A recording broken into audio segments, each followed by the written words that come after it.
আর এবার নজর রাখা যাক ওয়েদার আপডেটের দিকে।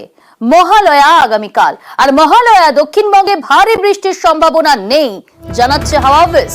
দক্ষিণবঙ্গে বিক্ষিপ্ত হালকা বৃষ্টির সম্ভাবনা, উত্তরের 5 জেলায় বৃষ্টি বেড়ে যাওয়ার পূর্বাভাস। বিশ্বজিৎ রয়েছে, আরো বিস্তারিত জানবো। বিশ্বজিৎ, হাওয়া অফিস সূত্রে কি জানা যাচ্ছে?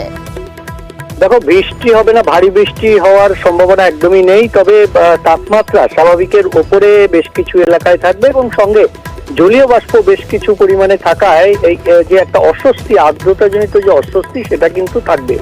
তবে দক্ষিণবঙ্গে বিক্ষিপ্তভাবে কোথাও কোথাও লোকালাইজড রেইন, অর্থাৎ স্থানীয়ভাবে বজ্রগর্ভ মেঘ থেকে হালকা বৃষ্টির একটা সম্ভাবনা থাকবে কোথাও কোথাও, সেটাও বেশি সময়ের জন্য নয়। উত্তরবঙ্গের ক্ষেত্রে বৃষ্টিটা একটু বাড়তে পারে। দার্জিলিং, কালিম্পং, আলিপুরদুয়ার, কোচবিহার, জলপাইগুড়ি, এই যে 5 জেলা ওপরের দিকের পার্বত্য এলাকার, এই 5 জেলাতে সামান্য বৃষ্টি বাড়তে পারে, কোথাও কোথাও মাঝারি বৃষ্টির সম্ভাবনা।